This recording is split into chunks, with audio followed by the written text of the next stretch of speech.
Dentro de las lesiones que uno encuentra alrededor de la cadera, encontramos la más frecuente es la relacionada a las fracturas de cadera.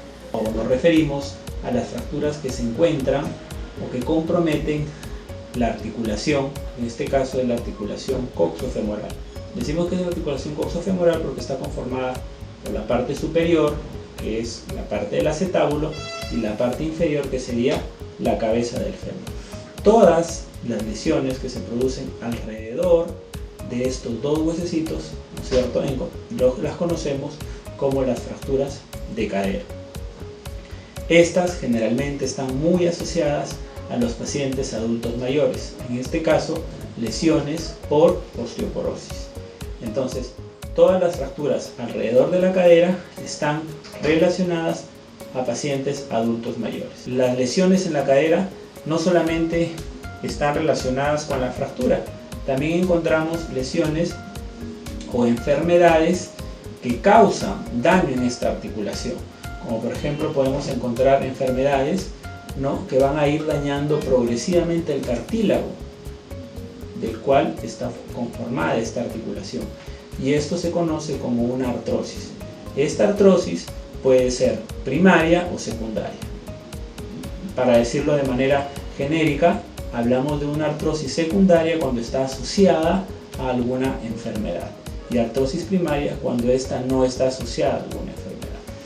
Pero también no solamente la artrosis y las fracturas son las lesiones más frecuentes, sino también podemos encontrar lesiones asociadas a traumatismos que no necesariamente se desencadenen con una fractura, como por ejemplo lesiones tendinosas o lesiones del cartílago que rodea la cadera, que en este caso sería o se conoce como labro, que son lesiones más asociadas a deportistas, ¿no?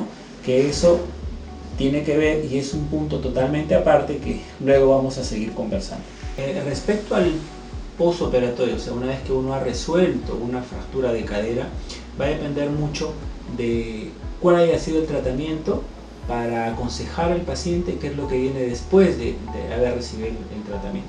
Por ejemplo, si este paciente ha tenido una fractura de cadera y se le ha hecho una osteosíntesis, ¿qué significa una osteosíntesis? La colocación de tornillos, placas o clavos del fémur lesionado en este caso, lo que uno espera es que esto consolide.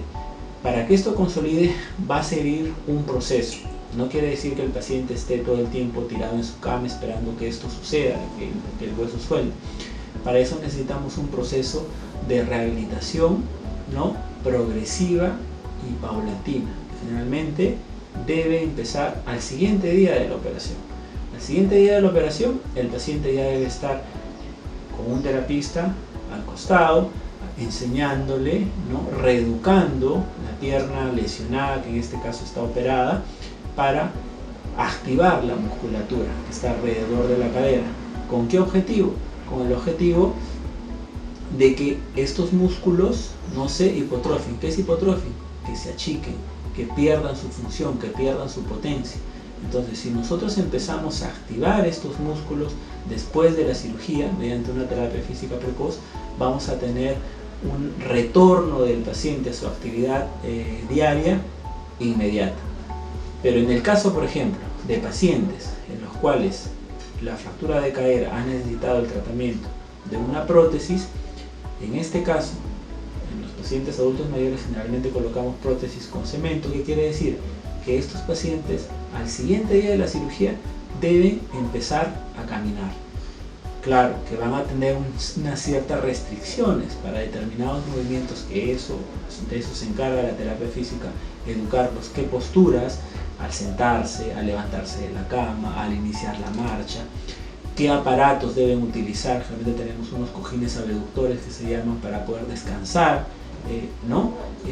Pero inmediatamente colocada la prótesis, segundo día postoperatorio, tercer día postoperatorio, el paciente debe empezar a caminar, y esta caminata es la que le va a ayudar. Y como yo siempre le digo a los pacientes, hay que aprender a conocer la prótesis. Cuando el paciente realmente conoce su prótesis, la empieza a dominar, se adapta a ella, se forma parte de su vida, y tenemos muchos pacientes los cuales tienen una prótesis y tú lo ves y no parece que tuvieran absolutamente nada, ¿no? La artrosis de cadera puede ser de tipo primaria o secundaria. Independientemente cuál sea la causa, el daño siempre va a ser en el cartílago que conforma la articulación de la cadera. Entonces, este daño del cartílago puede ser leve, puede ser moderado o puede ser severo. Independientemente o en cada grupo de la artrosis vamos a encontrar una determinada sintomatología. ¿A qué me refiero con sintomatología? A las manifestaciones que va a referir el paciente cuando tenga esta artrosis. El síntoma principal de una artrosis de cadera es el dolor. Generalmente el dolor es un dolor que se inicia o que empieza, vale la redundancia, al inicio de la marcha. ¿Y a qué me refiero con esto? El paciente generalmente en reposo, la articulación no le duele, el paciente está tranquilo, pero basta que se siente e inicie la marcha, el dolor se manifiesta.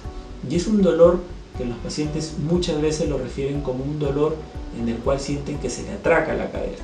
Entonces el paciente inicia la marcha, tiene dolor, como que calienta la articulación y el dolor no desaparece, pero disminuye. Eso es un signo muy frecuente, muy referido por los pacientes, que nosotros cuando lo escuchamos estamos ya enfocando a que este paciente tiene una artrosis de cadera. El siguiente signo o síntoma es la limitación funcional. ¿Y a qué me refiero con la limitación funcional? Los rangos de movimiento comparada una con otra cadera son totalmente diferentes. Los rangos de movimiento disminuyen. ¿Y cuáles son los rangos de movimiento que más disminuyen? No son la flexión ni la extensión. Hablamos de flexión y extensión cuando estamos sentados y nos paramos. No, los que más disminuyen son los de rotación de la cadera. El paciente quiere sentarse, cruzar la pierna, tiene dolor, ¿no? O la posición típica que tienen la mayoría de varones al sentarse, ¿no es cierto?, poner la pierna en 4, y ya no lo pueden hacer. Entonces esos síntomas, esas limitaciones funcionales es otro signo que nos hacen creer que el paciente tiene una artrosis de cadera, ¿no? Otro síntoma, la cojera, ¿no? Hablamos ya de cojera cuando la artrosis ya es una artrosis avanzada, y a esta cojera también se puede acompañar el acortamiento de la extremidad, ¿no? A veces el paciente se da cuenta, oye, sí, ya he notado que una pierna la tengo más chica que la otra. Entonces esos son otros síntomas que nos hacen pensar de que ya estamos ante una artrosis de cadera. Respecto a cómo diagnosticamos una artrosis de cadera, igual, la artrosis de cadera, cuando ya está en grados avanzados, una radiografía simple nos da el diagnóstico, pero cuando estamos en diagnósticos recientes, en una artrosis leve, una radiografía en la mayoría de los casos nos va a salir normal. Ahí podemos acudir a tomar una resonancia magnética. Con la resonancia magnética podemos determinar en qué estado está el cartílago de esta articulación, y ya podemos determinar si estamos ante una artrosis de grado leve. Y generalmente las artrosis de grado leve se acompañan a lesiones concomitantes, sobre todo del labrum. ¿Qué es el labrum? El labrum en realidad es un cartílago que está bordeando la parte del acetábulo. Hablar ya de artrosis en grado avanzado, no encontrar labrum, encontrar, como podemos ver acá, desgaste prácticamente de más del 50-60% de la cabeza del fémur y desgaste en el acetábulo. La artrosis de cadera es el recambio de la articulación, tanto del componente femoral como del componente acetabular, ¿no? Y en este caso, pues, acá podemos mostrar que estos componentes, este es el acetabular y este es el femoral, ¿no? Estos componentes van a depender mucho de la calidad del hueso que encontremos del paciente para decir que este puede ser no cementado, que va en un encaje a press fit, lo llamamos, un encaje muy a presión, tanto en la parte del acetábulo como en la parte del fémur, ¿sí?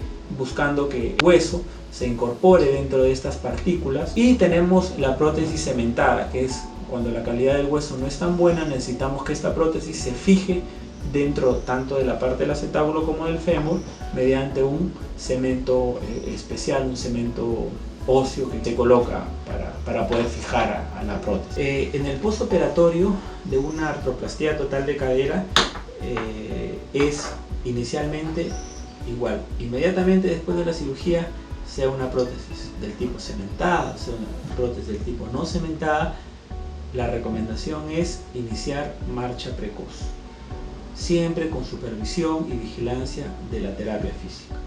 Una marcha precoz, un movimiento precoz va a hacer que este paciente a la larga tenga mejores resultados. Si es una prótesis no cementada, vamos a cuidar la articulación con una carga, nosotros lo llamamos una carga progresiva, hablamos de carga, o sea, el colocar peso en la articulación operada de manera progresiva hasta llegar al 100% a las 6 semanas. Pero si hablamos de una prótesis cementada, la carga es prácticamente total a partir de la segunda, tercera semana.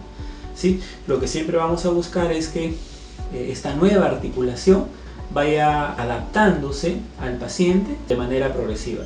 Siempre le decimos a los pacientes o que requieren una artroplastía total de cadera es cuidémonos los 3 primeros meses. Si estos pacientes tienen un buen cuidado, terapia física progresiva, el hacer una marcha de manera correcta durante los 3 primeros meses, estos pacientes probablemente no tengan ninguna limitación en el futuro. Incluso tenemos pacientes que pueden hacer hasta determinadas actividades deportivas de no impacto, regresando a su vida habitual y normal. Muchos pacientes nos dicen que tienen el temor de colocarse una artroplastía total de cadera, pero cuando se colocan se dan cuenta del cambio cual han llegado. ¿Y cómo han llegado a ese cambio? Porque prácticamente estos pacientes conviven con el dolor y una vez que uno les cambia la articulación, el dolor en automático desaparece y el paciente es otro y empieza prácticamente una nueva vida. Hay muchas preguntas respecto a qué requisitos tengo que tener para yo colocarme una prótesis. La edad influye mucho para yo ser candidato a una prótesis, ya sea que tenga menos de 30 años o que tenga más de 30 años o más de 40 años o más de 50 años o a veces más de 80 o 90 años. En realidad la edad no influye. Yo creo que aquí lo más importante es tener la indicación precisa, ¿no? Tenemos pacientes, por ejemplo, que han tenido una enfermedad, llámese artritis reumatoidea juvenil, por ejemplo, que empezaron con esta enfermedad desde muy pequeños y que llegan a los 25, 27 años con las articulaciones completamente lesionadas, que la única opción es una prótesis. Se les brinda, se les coloca una prótesis y a los 26, 30 años están con las prótesis y les cambia la vida completamente porque dejan de tener el dolor con el cual han convivido prácticamente desde que tuvieron uso de razón, ¿no? Entonces no es una limitación la edad, tanto en la parte de los pacientes jóvenes como en pacientes pues adultos mayores, en los cuales igual no han tenido un largo tiempo en el cual han estado posponiendo la cirugía y una vez que se recambia la articulación 80, 85 años, su vida es otra. En realidad decir que hay un límite para la edad, yo particularmente no lo diría. Yo creo que aquí lo más importante es que el paciente sea diagnosticado correctamente y tenga la indicación precisa para colocarte la prótesis. ¿Cuánto dura? En realidad la duración va a depender mucho del uso de la articulación. No es lo mismo que yo recambie una articulación y que tenga el paciente una actividad deportiva de no impacto, bicicleta estacionaria, elíptica, natación, a el mismo paciente que tenga una misma prótesis y que realice, por ejemplo, fútbol o que salga a correr o salga a trotar. Probablemente el que tenga impacto, ¿no es cierto?, el que haga trote, probablemente tenga un mayor desgaste de la articulación. Y hablamos de desgaste de la articulación y para eso se han ido creando, en la medida que han pasado las décadas, se han creado materiales que ahora son mucho más resistentes a este desgaste, ¿no? Que eso es lo que uno al final va recomendando en la medida que va conociendo estas prótesis, ¿no? Actualmente, por ejemplo, encontramos prótesis o componentes de fricción, como podemos mostrar acá este plástico, que en realidad es el polietileno. Mientras este polietileno sea el más duro posible, tenemos menos porcentaje de desgaste, y la combinación con una cabeza, que en este caso no es, esta es una cabeza metálica, pero si esta cabeza es cerámica, si tenemos un componente de plástico o polietileno de alta resistencia con una cerámica, vamos a tener un porcentaje de desgaste mínimo, que en realidad es lo que uno recomienda en pacientes menores de 50 años, ¿no? En pacientes ya mayores con una baja demanda, probablemente una cabeza metálica y un polietileno de alta resistencia sean suficientes, y estos pacientes no necesitan un recambio articular pasado los 15, 20, 25 años, ¿no? Entonces yo creo que es una solución la artroplastia total de cadera cuando está bien indicada.